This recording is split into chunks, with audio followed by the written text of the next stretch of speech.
Boa tarde, nós estamos começando mais um programa Rádio Web Filosofia, dos alunos de Filosofia da PUC, Paraná. Estamos aqui com a Gabriela, com o Flávio, com o professor Abel e eu, professor Eduardo.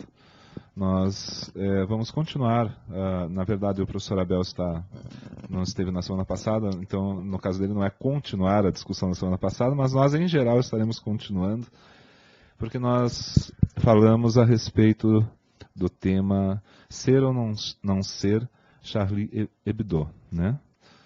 Ou seja, até onde vai a liberdade de expressão, né? A liberdade de imprensa, a nossa possibilidade de dizermos o que nós pensamos, do jeito como nós pensamos, e até onde, né, nós devemos respeitar, de alguma forma, as posições políticas, religiosas, ou mesmo o gosto, né, das outras pessoas, aquelas coisas que envolvem mais digamos assim, a nossa eleição, né, o nosso juízo de gosto, como diria Kant, do que propriamente uma lógica de razão pura, né, uma matemática.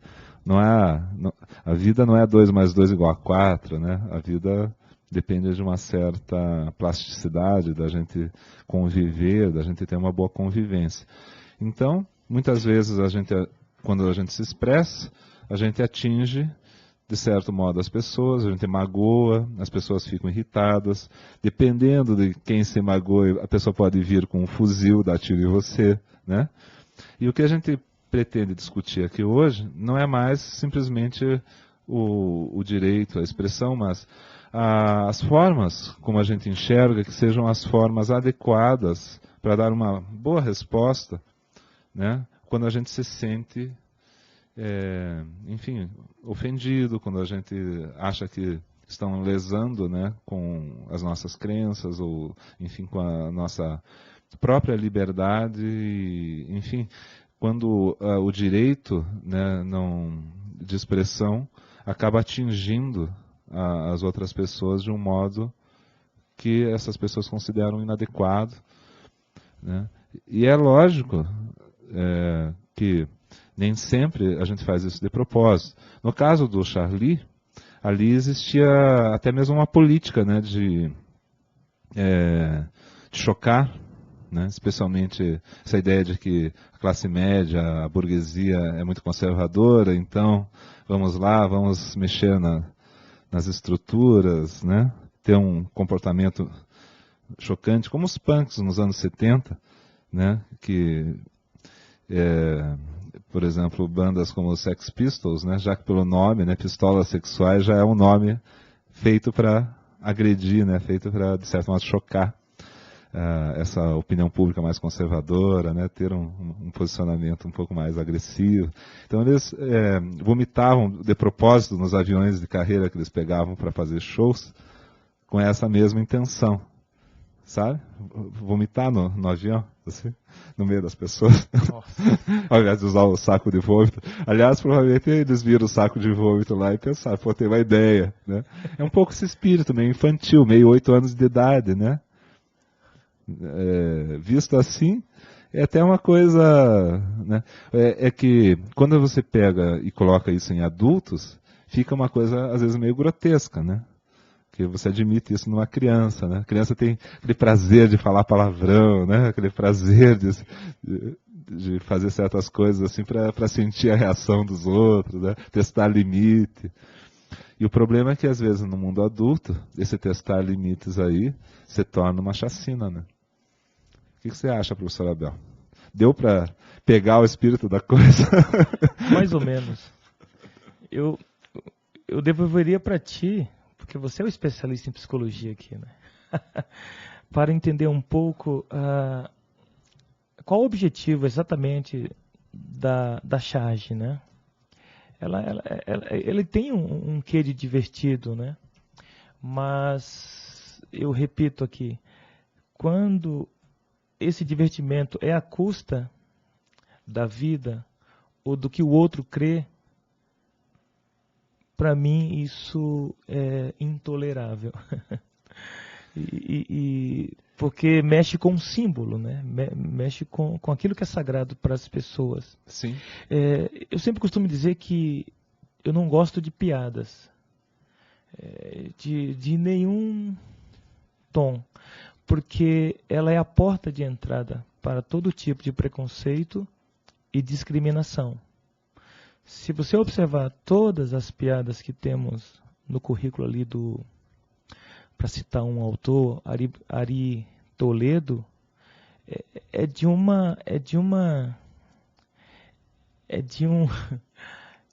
requinte de crueldade, de malícia, que às vezes distorce a boa intenção da piada. Esse então, tem uma boa intenção, né? Então eu sou um conservador. Não necessariamente tem boa intenção. Pela tua descrição, eu me coloquei ali, né? Me coloquei como esse conservador em relação a piadas e a possibilidade da gente poder rir das desgraças dos outros, né? Porque na verdade é sempre assim, ai que legal, né? Era só uma brincadeira, né? Então, quando se fala em racismo, são alguns tipos de piadas, né?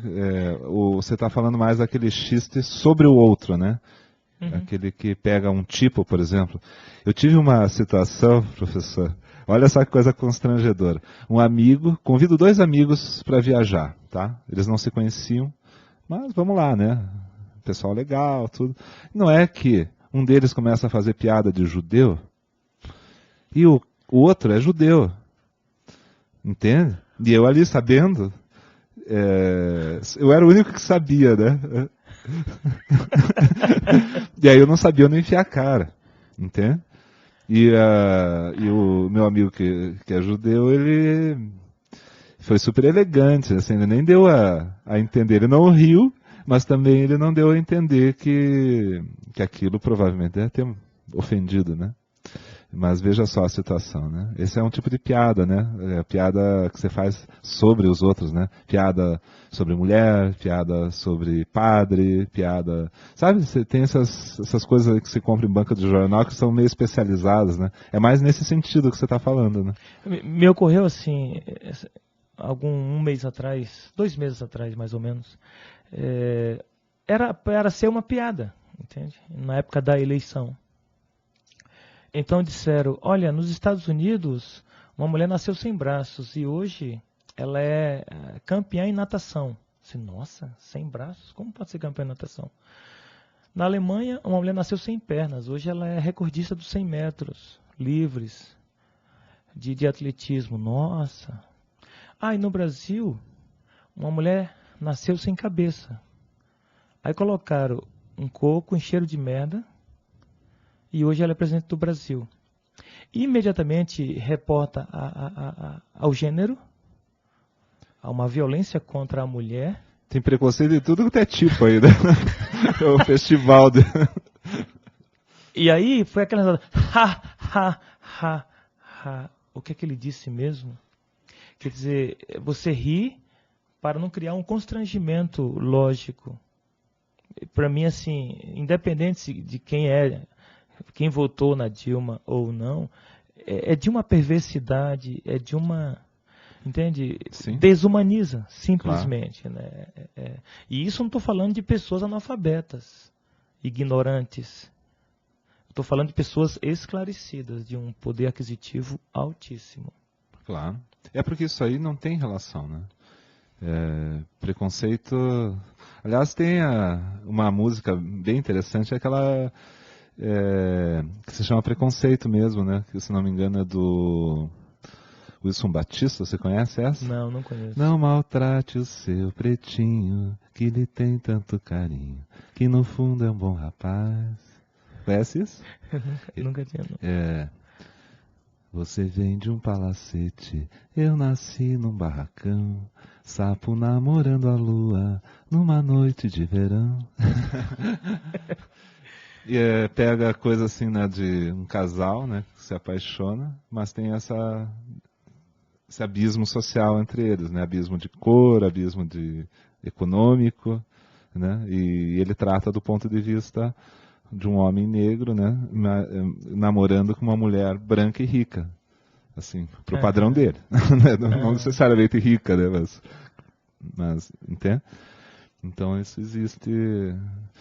Aliás, a explicação, né, da coisa de por que esses conteúdos grotescos se expressam nas piadas, é porque o riso, né, se torna possível, ele é como se fosse uma espécie de lubrificante, né, para o conteúdo preconceituoso.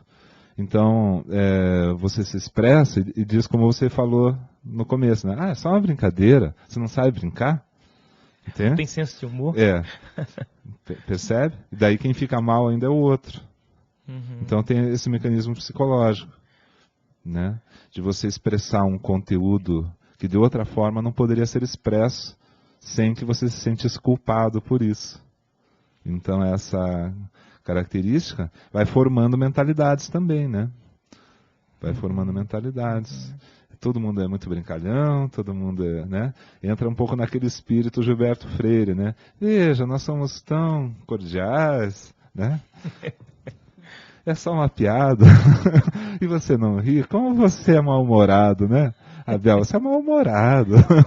Entende? Desde que não seja comigo, né? Desde que não seja eu. Agora inverte a coisa. Faz uma piada de um ponto qualquer que seja preocupante, problemático para essa pessoa que antes achava que você era mal-humorado. Como é que ele vai ficar? Será que ele vai também dar risada, né, como ele estava dando antes, ou será que ele vai achar que você está provocando ele, querendo partir para a briga? Entende? Não há nenhuma garantia que a pessoa que antes riu continuará rindo agora, né? Então esse é o problema. E a nossa questão aqui, né, é saber o que fazer, né? O que fazer com isso? Como lidar com isso? Porque a gente tem manifestações de intolerância muito fortes, né, também, e que também, de certo modo, voltam a um pouco aquele universo de barbárie, né, luta de todos contra todos, olho por olho, dente por dente, essas coisas assim, né? Como que a gente responde, né? Como que a gente responde? Porque o direito à crença, ele não me dá totalmente poderes aliás, a liberdade de crença, o direito à crença, ele não pode tornar-se um fanatismo, né? Ele não pode tornar-se uma coisa ao ponto de matar.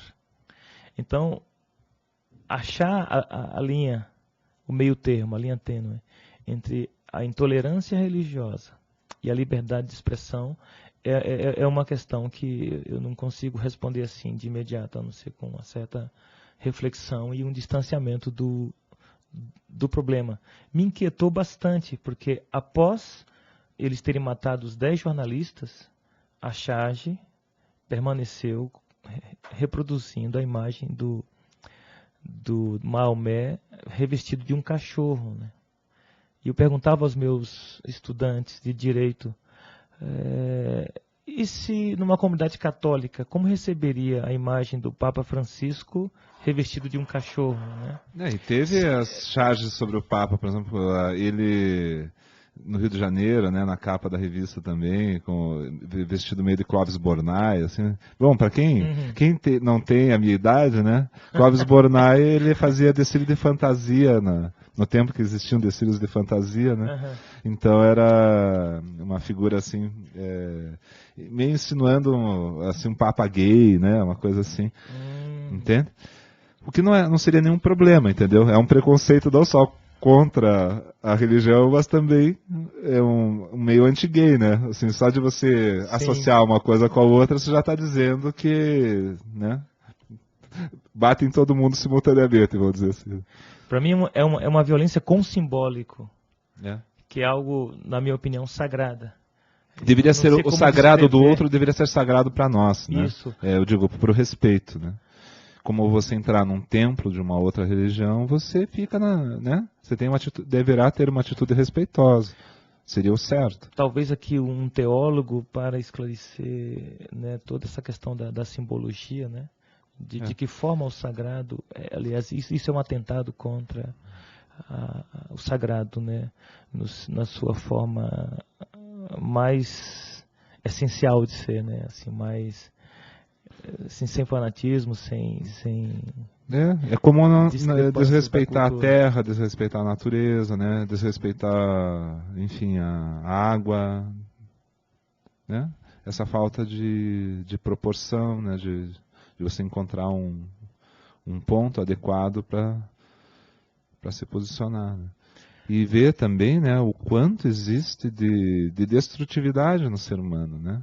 Para a pessoa ter a necessidade de gratuitamente partir para essa agressão ao simbólico, né? Uhum. É uma necessidade muito grande de destruição, né? Que pode não ser dar tiro no outro, mas é de certa forma uma violência talvez até pior ainda, né? Porque ela, por ser, entre aspas, encontrar um veículo mais suave, suavizado, ela é mais penetrante também, né? Ela, de certo modo, ela se torna mais abrangente, não encontra tantos obstáculos.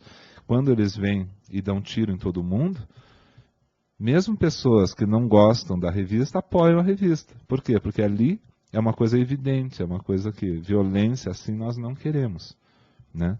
Mas essa outra violência, ela passa um pouco, de certo modo, mais...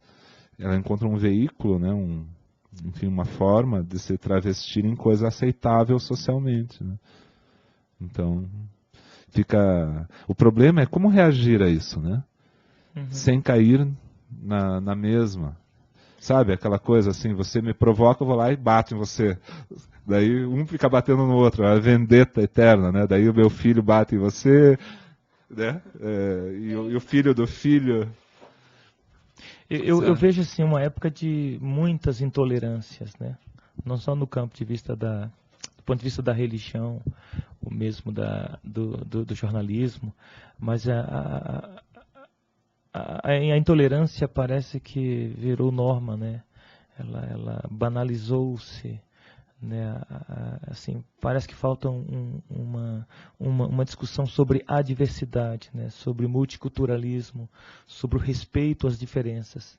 Parece que tudo que me é diferente, alheio, eu trato com desprezo, né? Como diz o Jurandir Freire, né?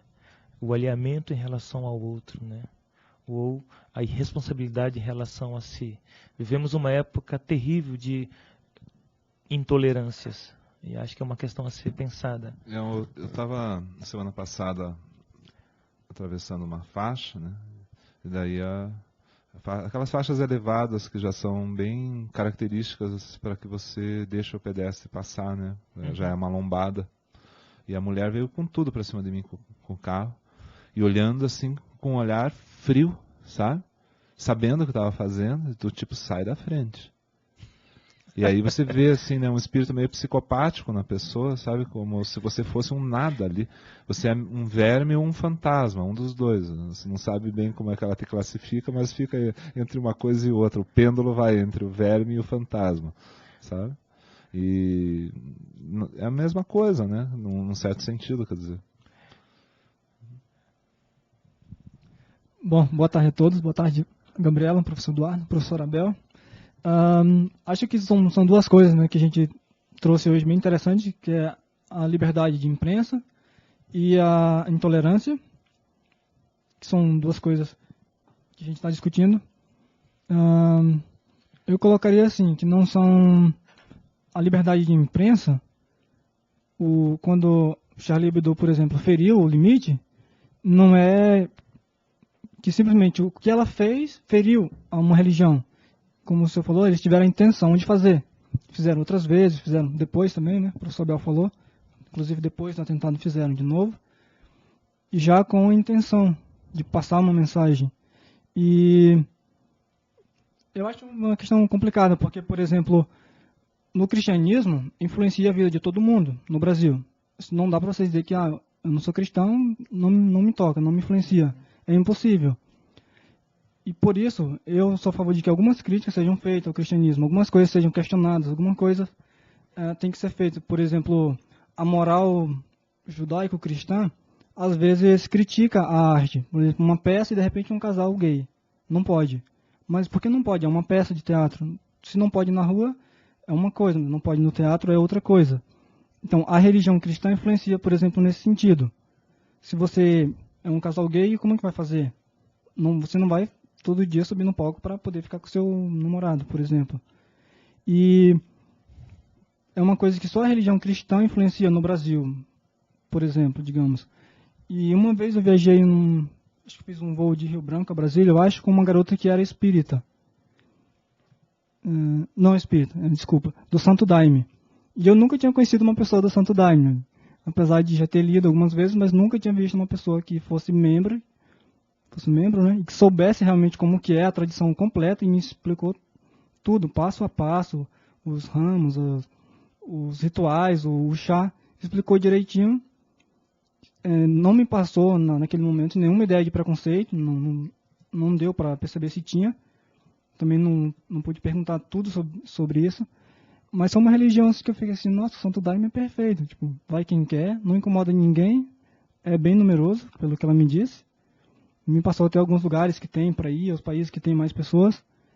E eu fiquei pensando, nossa, nunca fui num teatro, nunca vi em lugar nenhum uma crítica ao Santo Daime, a não ser piadas. Realmente, como o professor Abel falou, piadas eu já vi. Antes de conhecer o Santo Daime, eu já ouvia piada. Tomou um chá? Tipo, as pessoas falam assim, tomou um chá do Santo Daime hoje? Então, também contra Umbanda, né? Sim. Umbanda. Também tem piadas.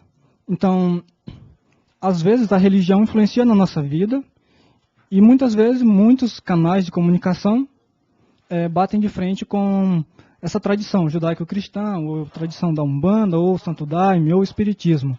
Sempre como se fosse um jogo de força, como o professor Eduardo falou. Você vai lá, me xinga, eu vou lá e te xingo. Então a gente vai ficar sempre assim.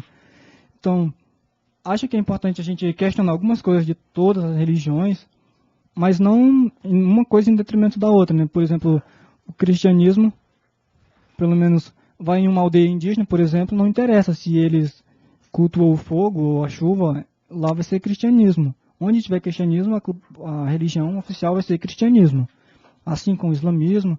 Então, eu acho ruim porque é uma coisa que cada parte do mundo, cada povo índico, seja europeu, americano, latino-americano, tem um mundo simbólico restrito àquele lugar, né? Tipo, tem um idioma específico, tem uma tradição espiritual religiosa específica. Quando você leva uma religião de um lugar para o outro, vai mexer algumas coisas. E vai perturbar, digamos assim, muita gente. Mas chegar a um estado de violência, de agredir ou de desrespeitar, como o professor Abel mesmo já citou, não é uma coisa interessante, porque, por exemplo, as igrejas evangélicas, elas têm a Associação Nacional dos Pastores, por exemplo. A Igreja Católica tem a CNBB, tem os núcleos regionais também, né, que são entrelaçados, que tem diálogo também com outras religiões e com as pessoas daquela região, com a universidade. Tem um diálogo que é o caminho, na verdade, que é o melhor caminho, digamos, no meu entender, para a gente discutir sobre isso. Não fazer um jogo de forças e nem uma eterna briga. Porque uma coisa que favorece todas as religiões, o diálogo e essa, digamos, combater essa tendência de preconceito ou de mesmo pessoas que não conheçam, porque eu acho que preconceito é você ter um conceito prévio sobre alguma coisa e não você xingar uma coisa que você nem conhece, nem tem conceito prévio, simplesmente não presta, simplesmente não gosta. Então, acho que no Brasil, já que a gente está no Brasil, sobre o que a gente devia pensar mais focado, o Estado laico, eu acredito que fortaleceria mais todas as religiões. Porque, por exemplo, tem uma cruz lá no Supremo Tribunal Federal, tem uma cruz pendurada lá. Mas, provavelmente, pessoas que são do poder público também favorecem a sua religião. Então, o cristianismo é, no Brasil, a religião mais favorecida em praticamente todos os casos. Mas o Brasil não tem só o cristianismo, não tem só a igreja católica, nem só a igreja protestante. Aqui mesmo em Curitiba também tem uma mesquita islâmica. Então, acho que o Estado laico e o diálogo é essencial para a gente romper essas barreiras do preconceito que tem contra as religiões, contra as minorias, no modo como um todo. E, claro, a imprensa também é uma questão que tem que ser revista, porque, além da linguagem que eles usam, às vezes, realmente, eles deixam, mais do que transparecer, né, realmente focam em uma crítica específica, por exemplo. Ok. E, Gabriela, o que você pensa dessa questão toda? Bom, boa tarde, pessoal. Eu vou voltar ao ponto que eu já tinha frisado semana passada, que eu não posso partir do princípio que o outro vai reagir da mesma maneira que eu às críticas à religião dele. Eu posso ser cristã e rir bastante com as charges sobre Jesus, e eu não posso partir do princípio que um islâmico, que um evangélico, que um judeu vai ter a mesma ideia sobre as charges com a religião dele. E assim como eu não posso sair por aí roubando as pessoas, matando as pessoas, batendo nas pessoas porque elas me feriram, usando o princípio da liberdade individual, que eu tenho liberdade para fazer o que eu quiser, eu também não posso sair por aí fazendo piada, diminuindo a religião dos outros a partir do princípio da liberdade de expressão. Mesmo que não esteja na lei uma regulamentação da liberdade de expressão, porque depois é tudo censura, eu acho que cada um tem que ter a noção do que está fazendo. Sabe? Sobre esse negócio das religiões no Brasil, que o cristianismo é a mais favorecida sempre, eu lembro de ter visto vídeos, notícias sobre a Câmara dos Deputados, se não me engano, que Eduardo Cunha puxou uma oração com todos os deputados que estavam lá. Oração o quê? Cristã. O ensino religioso, ele é regulamentado, né, no ensino fundamental agora, desde o governo Lula, se não me engano, que fez acordo com o Vaticano, alguma coisa assim. Estavam falando hoje na aula lá na Federal também sobre isso. E qual é a religião mais favorecida no ensino religioso? A cristã. E partindo para o tema de hoje, que seria como é que eu posso responder a essa crítica sem usar a violência, eu não sei, porque eles não dão espaço para a minoria que está sendo afetada responder com a mesma pedra, com o diálogo que é esperado. E também essas charges da Charlie Hebdo não feriam só os islâmicos, os muçulmanos, os judeus, os cristãos da França, e sim do mundo inteiro. Então é uma coisa um pouquinho mais complicada do que só dizer que um grupo radical francês foi lá e matou todos os cartunistas, porque provavelmente não eram só aquele grupo que devia ter alguma relação com isso. E não devia ser só esse grupo que se sentiu ofendido com as charges. Então, eu acho que o negócio é um pouquinho mais complicado do que só dizer que foi um grupo radical que foi lá e matou, e só porque eles são assim e a religião é malvadona. Também não vamos generalizar, mas eu acho que deve ter ofendido muito mais gente do que apenas a comunidade islâmica da França. O que me chamou a atenção é que nenhum jornalista no mundo inteiro fez a meia-culpa de pensar e perguntar-se até que ponto nós temos esse direito de ridicularizar a fé dos outros. É isso que eu fiquei mais assim, apenas colocava-se o assombroso que foi realmente matar em nome da religião, em nome de uma crença, mas em nenhum momento eu vi a meia-culpa de pensar até que ponto nós, enquanto jornalistas, e senhores da comunicação e da imprensa, até que ponto nós temos o direito de brincar com o símbolo sagrado dos outros. É isso que fiquei mais estarrecido, ou seja, estamos vivendo uma banalização, né? Assim, dos princípios, dos valores que estão no outro, né? Me é indiferente. Você é tão indiferente a mim que eu te trato com desprezo, né?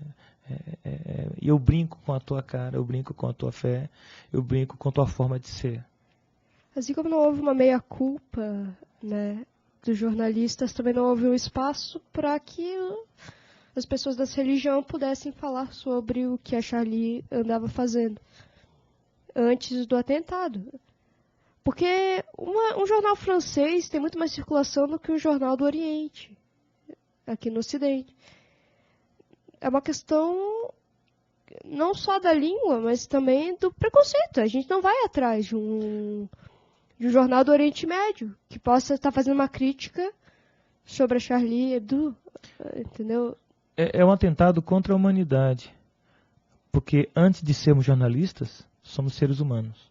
Antes de sermos crentes, somos seres humanos. Se nós perdermos essa ideia de humanidade, então tudo realmente está permitido, né? Tanto a intolerância religiosa quanto a falta de liberdade de expressão. Porque também eu sei que é um desafio muito grande, mas é que a religião nunca é tratado como uma ala à parte da sociedade, por exemplo, o teatro. Direito. Por exemplo, se eu não for ao teatro, nada muda na minha vida para mais ou para menos em questão de moralidade, em questão de espiritualidade. Mas claro que se eu for ao teatro, vai enriquecer, vai trazer coisas novas. E assim também é com a religião. Eu sei que as pessoas sempre me falam assim, mas o cristianismo queimava pessoas. Eu sei que queimava, mas hoje a igreja é uma coisa que ajuda milhões de pessoas, ajuda com remédio, com proteção, com defesa dos direitos. Aí a pessoa me fala, mas não permite casamento gay, está restringindo um direito. Então a gente tem que falar sobre isso, não chutar o balde, já botar o Papa, por exemplo, como o professor Eduardo falou, né? Já vamos falar mal do Papa aqui já. Então, acho que não é o caminho, porque realmente toda religião que você participa, ela vai pôr regras para você. Tipo, hoje mesmo eu estava no ônibus e uma mulher estava lendo um livro e uma das frases, um dos títulos era como melhorar a sua vida, alguma coisa. Era um manualzinho de instrução para que ela melhorasse. Eu não conheço todas as religiões, mas o cristianismo, que é que eu conheço, tem diretrizes, tem um catecismo, tem regras, tem, digamos, leis mesmos, e influencia a vida de quem segue. E o problema que eu vejo é que influencia a vida de quem não segue. Então, mas isso também não dá o direito de eu como repórter, ou eu como autoridade, ou eu como estudante, ser um baderneiro, chutar as imagens, fazer... Porque eu sei que mesmo não seguindo, influencia a minha vida. E isso tem que ser revisto, sim, mas não, né, nessa situação, nessa violência toda. Aqui a Bia Ferreira está nos perguntando, né, o que a gente pensa da violência, né, segundo ela, contra os cultos afro-brasileiros, né, que essa tensão que existe, né, que na verdade vem do tempo das senzalas, né, esse sincretismo religioso ele vem muito para, de certo modo, camuflar a religião original para que ela persista existindo, né. Lembra muito o que aconteceu na Rússia também, né, na União Soviética, quando foi proibido, né, o culto religioso, as pessoas continuavam, né, e assim que, de um modo proscrito, né, porém resistindo, é uma resistência cultural, uma resistência no âmbito mais profundo, né, uma resistência humana às suas próprias crenças, às suas próprias características, e assim como em outras circunstâncias históricas, até o próprio cristianismo nas catacumbas em Roma, né, resistindo abaixo da superfície, literalmente, da cultura oficial, né, mas todas as vezes em que ocorre essa violência, depois a coisa ressurge como se nada tivesse acontecido, né? Assim, acaba aquela violência, aquela opressão, e a coisa volta de novo a ser como era, né? A Rússia hoje em dia é cheia de igrejas de novo, né? O cristianismo se levantou, acabou se tornando religião oficial do Império Romano, né? E professor Abel, o que a gente pode responder para essa... Quem é o ouvinte? O nome dela? A Bia. Beatriz, né? Beatriz, em primeiro lugar, obrigado por nos ouvir e felicitá-la pela pergunta. E vou te dizer, né, no Brasil, as religiões de matriz africana são as que mais sofrem preconceito e intolerância religiosa hoje. Tivemos em épocas passadas aqui em Curitiba, os policiais destruindo, fechando templos, né, terreiros de Umbanda e Candomblé, assim, totalmente o direito negado a estas religiões. Segunda-feira esteve conosco aqui no Auditório Thomas Moros, na PUC, a doutora Ivone, a primeira desembargadora no Rio de Janeiro, negra, e a primeira fala dela foi nesta linha, de que 8 da manhã, no domingo, uma hora que você deve estar descansando da semana, as pessoas chegavam em sua porta com a Bíblia na mão, falando que se ela precisava converter-se, né, ao cristianismo, né, levar a palavra, porque eles entendem a evangelização como levar a palavra de Deus a todos os confins da terra. E aí, para ela, que era de Umbanda e de Candomblé, e todo o bairro sabia que ela era de Umbanda e Candomblé, né, de matriz africana, por que as pessoas, 8 da manhã no domingo, chegavam em suas portas para tentar convertê-la? Ela entendia isso como uma violência, né? Não física, mas simbólica, né? Dizendo, olha, só Jesus salva. Esta é a religião. Então, só para endossar a tua pergunta e dizer que, de fato,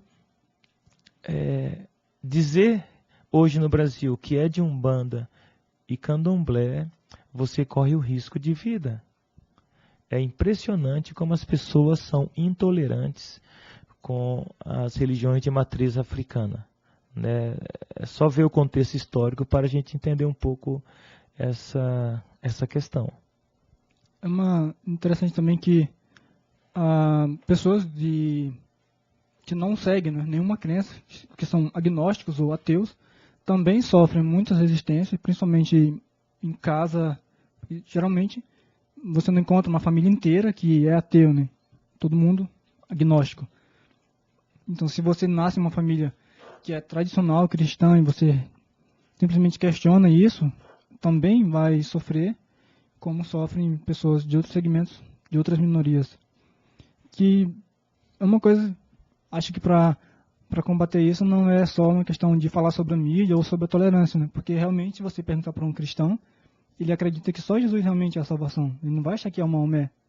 E o contrário também. Então, daí nesse caso, não é só falar sobre a mídia, mas é uma questão de tolerância mesmo, como o professor Abel falou, de respeitar o símbolo da outra religião. Eu lembro a situação, Eduardo, de um pastor que ele... Eu vi no rádio, né, vindo aqui para a PUC, que ele dizia assim, que ele sentia-se, quando ele se converteu, ele sentia-se melhor do que as outras pessoas, né? Puxa, encontrei Jesus, encontrei a minha salvação. Então ele expressava esse sentimento, como eu sou agora melhor que os outros. E aí ele pedia perdão em público nesse momento, de dizer como eu estava errado. A religião não é para eu me sentir melhor que os outros, mas para eu ser melhor com os outros. Se eu aceitei Jesus, é para ser melhor com meu irmão da Umbanda, o meu irmão do Candomblé, o meu irmão do Espiritismo, o meu irmão... Compreende? Você teve uma posição que a gente pode reconhecer, né, no Jesus histórico, essa posição de conferir ao ser humano um estatuto mais universal, né, converter aqueles seres em pessoas, né, e não em os outros, nós e os outros, né. Ele era, digamos assim, a manifestação dele era uma manifestação de acolher, né? Acolher a mulher, acolher a criança. A criança não tinha voz, mas ele conversava com as crianças, né? A samaritana, né?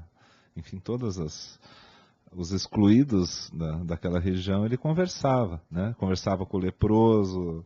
Eu penso que o Papa Francisco está indo nessa linha do Jesus histórico que acolhia. Eu vim para os, né? Eu vim para aqueles que precisam da palavra. E então, quando o Papa começa a abrir um diálogo para aceitar os divorciados, né? Para aceitar os homoafetivos enquanto ser humano, né? Independente da sua orientação. Não precisa ser igual, né? Não é? Você pode se manter diferente. Né? Exato, eu não preciso entrar dentro da fé, dentro da doutrina, para ser aceito como ser humano. Entende? Quando a religião perde a dimensão do ser humano, né? Quando eu crente, eu cristão, desumanizo o outro, que diabos a religião está fazendo com a minha vida? E Entende? assim, que espécie de coerência que isso existe em relação ao exemplo fundamental, né, que é o do próprio Jesus. Eu acho interessante discutir as coisas desse ponto de vista. Sem querer comparar, né, são coisas assim incomensuráveis entre si, mas outro dia uma pessoa foi lá no meu consultório de psicanálise e disse que ela viu uma pós-graduação onde uma das disciplinas era algo do gênero assim, atacando Freud. Não. Era uma disciplina, era uma matéria da pós-graduação, né? E daí eu fico me perguntando assim, né? Tudo bem, né? Quando a gente lê Freud, a gente vê que ele era um sujeito cuidadoso, ele não atacava, né? Ele procurava pensar os fenômenos de acordo com a psicanálise, de acordo com um ponto de vista psicológico. E ele o tempo inteiro está dizendo isso, olha, eu só estou olhando as coisas de um ponto de vista psicológico, né? Eu não estou atacando nada, nem ninguém, eu não ataco. Eu simplesmente procuro, né, trabalhar as coisas do meu ponto de vista, na minha, digamos assim, dentro da minha ordem, né? E daí ele fez comentários a respeito de arte, a respeito de religião, a respeito de cultura, comentários sociológicos.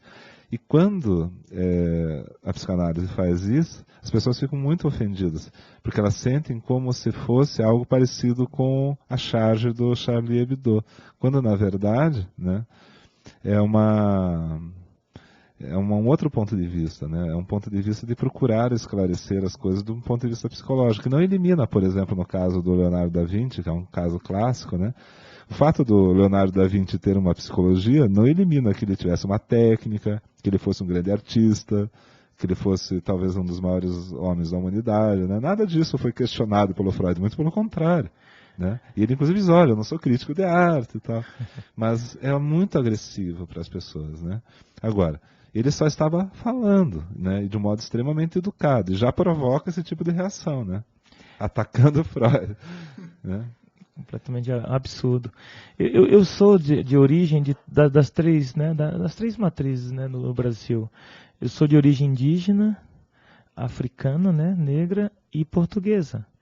E temos ali o animismo como expressão maior da matriz africana, nós temos o xamanismo como expressão indígena e temos o cristianismo como expressão portuguesa, advindo com a colonização.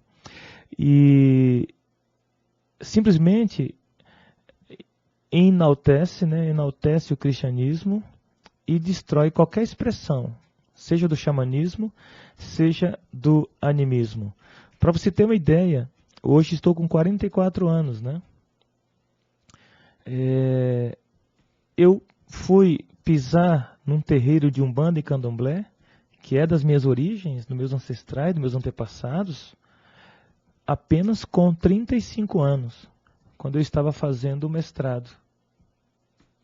Quer dizer, fiquei distante das minhas origens, da parte do animismo africano, desde a infância. E apenas com 35 anos foi que eu tive a coragem de pisar num terreiro de Umbanda, porque desde a infância eu só escuto que ali você vai encontrar o capeta, que ali é o lugar do demônio, que os tambores são invocações de demônios e quem coloca os pés ali está condenado.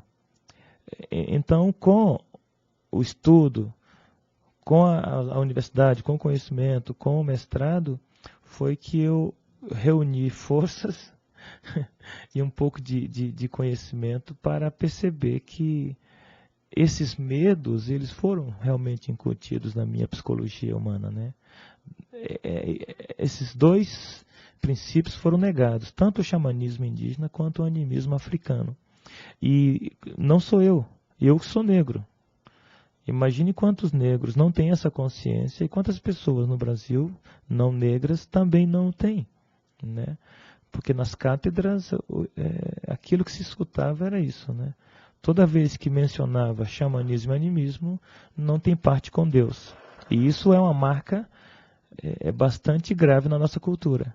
E é muito interessante, se você realmente para estudar, de um ponto de vista antropológico, as religiões, é uma riqueza infinita, né, de símbolos, de sínteses da nossa humanidade, né, evocadas de um ponto de vista, podemos dizer assim, metafórico, né, e às vezes com uma sabedoria que se nós fôssemos usar a filosofia e ciência, talvez a gente não alcançasse no mesmo grau. Não estou dizendo que sim, nem que não, mas que há uma força ali, uma intensidade, né, e uma tradição, digamos assim, uma síntese histórica de determinadas posições que podem nos ensinar muito. Por exemplo, no candomblé, a coisa da galinha de Angola, né? Que Sim. É bem interessante a simbologia, né? Assim como praticamente em todas as religiões do planeta tem os mitos de origem, né? A própria psicanálise tem seu mito de origem, né? O patriarca da Ordem Primitiva. Quem é esse cara, né? De onde que Freud tirou esse negócio, né? Perfeito. É um mito, né? Como os gregos tinham seus mitos. Eu queria dizer para a ouvinte Beatriz que a gente tem esperança, né? A lei de 2003, a lei 10.639, ela vem para problematizar a história da África no Brasil, né? É obrigatório no currículo que todos os professores, não só o de história, o de história colocar enquanto disciplina e os outros professores interdisciplinarmente, né? Transversalmente trabalhar a questão do 20 de novembro, o Dia da Consciência Negra, para que essa história dos negros seja recontada, porque ela é contada para nós a partir do pelourinho, né? É a partir do tronco, é a partir do navio negreiro, como se esse povo não tivesse história. Então, ela precisa ser recontada, já são ali já para 12 anos da sua implementação, e são poucas os avanços, né, que temos nessa área, né? Que a criança, seja branca ou negra ou indígena, tenha na sua aula de história ou tenha na escola essa discussão, né?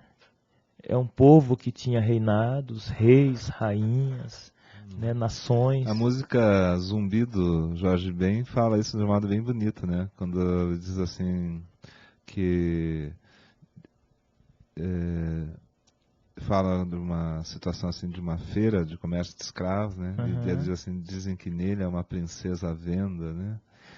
Que veio junto com seus súditos acorrentados em carros de boi, né? Essa é a verdadeira história, né? Exatamente. Não é a história de uma escrava, é a história de uma princesa escravizada. Perfeito. Ninguém nasce escravo. Foram escravizados. Né? Dizer assim, o escravo, né? Então, ou então todos são escravos, né? Hoje, assim, ironicamente, a gente percebe alguns estudiosos falando assim: agora o negro, deram a alma para o negro, né? Porque antes não tinha. Como um ser sem alma pode casar com minha filha? Como um ser sem alma pode ser professor? Como um ser sem alma pode habitar o nosso meio, né? E hoje admite-se que esse negro tem alma. E é por essa alma que a gente vai resgatar os nossos ancestrais, né? Chico César já trabalhou isso belíssimamente, Gilberto Gil, Caetano Veloso, né? A Nação Zumbi com Chico Sainz, né? Entre outros, né? Precisamos recontar essa história, né? Então eu tenho um curso de extensão que trabalha que música musicalidade que representa isso para você individualmente, assim, para você, Abel? É Do Chum. Você quer cantar Jerônimo. isso pra gente? Vamos lá. Tá vendo? A gente achou nossa música. E aí a gente encerra por aqui. Então, um abraço, Flávio, um abraço, Gabriela, um abraço ao público.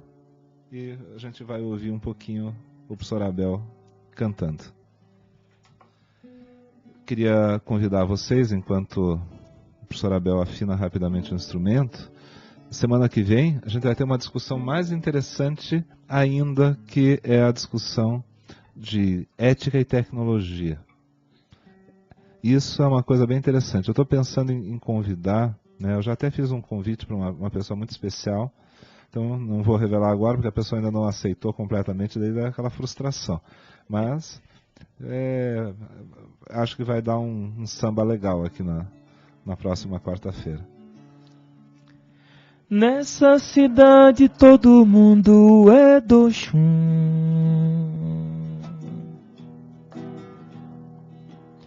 Homem, menino, menina, mulher.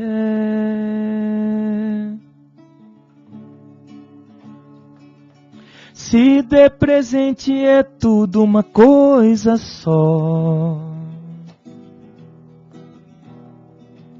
Presente na água doce, presente na água salgada e toda a cidade brilha.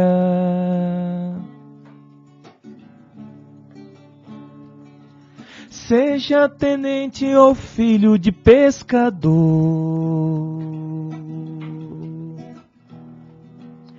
ou importante desembargador. Se der presente é tudo uma coisa só. A força que mora na água não faz distinção de cor e toda a cidade é do Oxum. É do Oxum. É do Oxum. É do Oxum, lá, lá, ya, lá, ya. Eu vou navegar nas ondas do mar, eu vou navegar. Eu vou navegar, eu vou navegar nas ondas do mar, eu vou navegar. É do Oxum, é do Oxum, é do Oxum. É isso aí, viva a tolerância e abaixo a intolerância. Um abraço a todos e boa tarde.